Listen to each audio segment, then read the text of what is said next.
Boa noite, o Jornal Band Minas está no ar com as principais notícias do dia. Vamos aos destaques.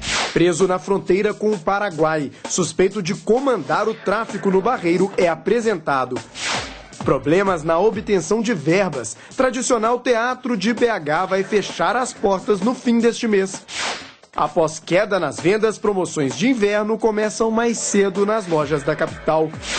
E ainda futebol, com os bastidores agitados do Cruzeiro e as dúvidas na escalação atleticana. Agora, no Band Minas.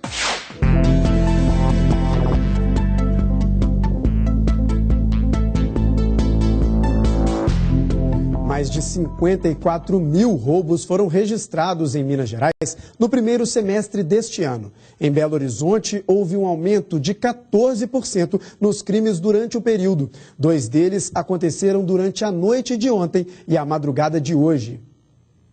Pouco antes de meia-noite, o circuito interno de câmeras de segurança da empresa mostra um momento em que criminosos que estavam em um galpão invadido por eles no bairro Padre Eustáquio começam a abrir um buraco na parede. Um deles usa um isqueiro para iluminar e rouba uma bolsa de ferramentas. Ele volta e tenta arrombar a porta, mas não consegue. O suspeito rouba todos os materiais que estão ao alcance no corredor da empresa e entrega para outro suspeito que estava do outro lado do muro.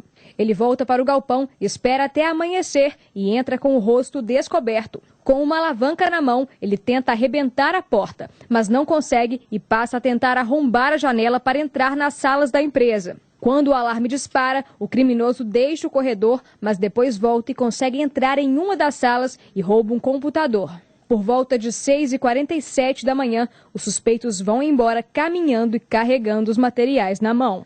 Após invadirem este galpão onde nós estamos, os criminosos usaram uma alavanca para fazer este buraco e entrar na empresa de comunicação que fica ao lado. Os bandidos não tiveram pressa nenhuma durante a ação, que durou 7 horas. Ao chegar no local, cerca de 1 hora após os criminosos terem ido embora, o dono da empresa ficou em choque. A gente primeiramente não acredita, né? Porque a gente trabalha com honestidade, a gente tem 15 funcionários aqui e a gente dá mó duro. E quando você chega e vê a parede arrebentada, você se assusta, né? Após o crime, o empresário já até contratou uma transportadora para mudar a empresa para outro local. De acordo com a Secretaria de Estado de Defesa Social, foram registrados mais de 54 mil roubos em Minas Gerais de janeiro a junho deste ano. O número supera em 17% o mesmo período do ano passado. A maioria deste tipo de crime aconteceu na capital mineira. Os registros de roubos cresceram mais de 14% em Belo Horizonte no primeiro semestre de 2015 em relação ao mesmo período de 2014.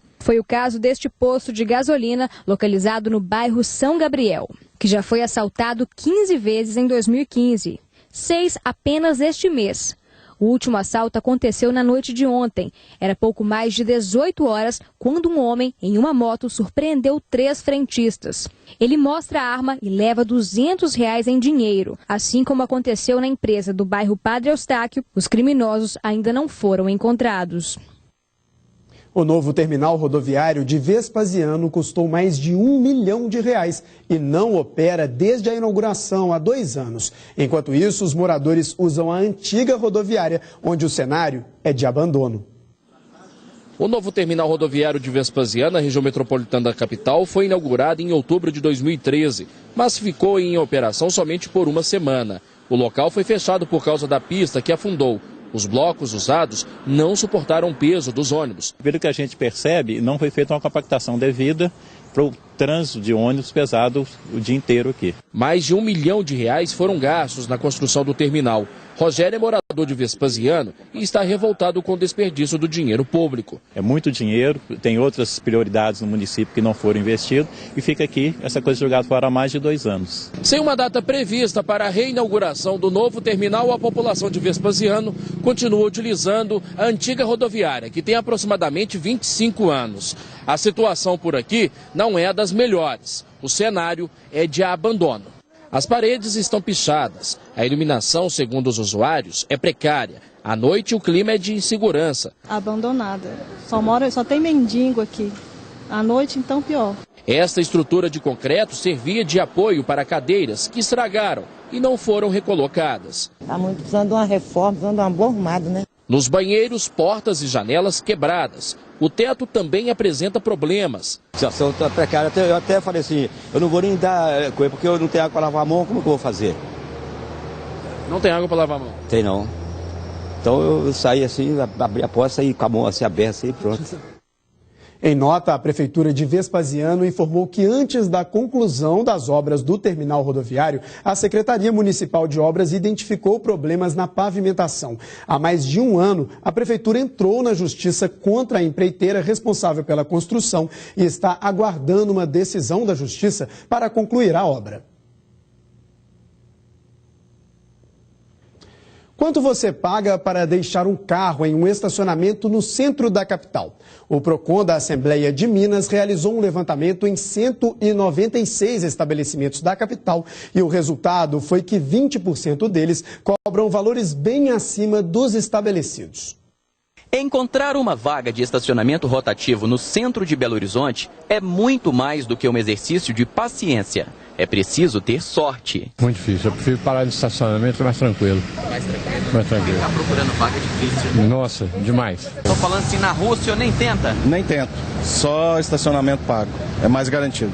Com a demanda grande, abrir um estacionamento particular acabou se tornando um negócio bem lucrativo. Mas quem para nos estacionamentos particulares precisa estar atento para não ser passado para trás.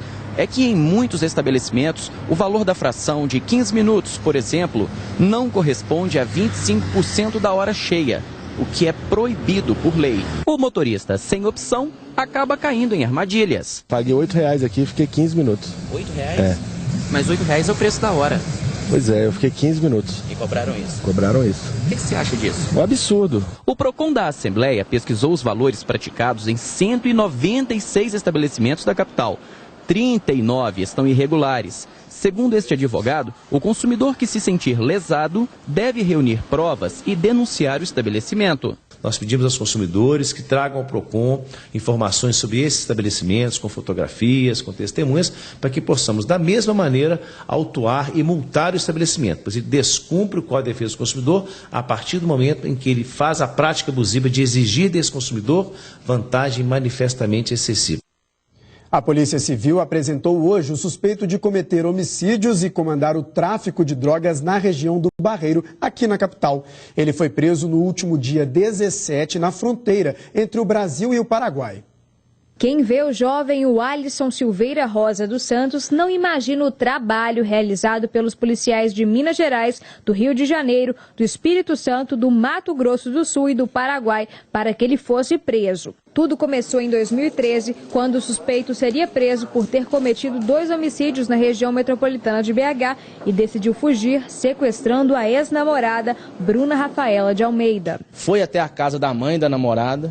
Pegou a namorada e falou assim, você vai fugir comigo. A mãe tentou intervir nisso aí, e ele tirou uma arma, colocou na cara da mãe e falou assim, ela vai comigo. E teria sequestrado e viajado com ela para o estado do Espírito Santo. Poucos meses depois, a jovem teria ligado para a mãe dela para dizer que estava apanhando muito e que não conseguia fugir do suspeito. Dias depois, o corpo dela foi encontrado em um lixão em Guarapari, no Espírito Santo. A única coisa que se constatou ali devido ao estado deteriorado que estava o corpo, só pelo DNA que nós conseguimos constatar que realmente tratava-se da Bruna. Só que a causa da morte não foi constatada.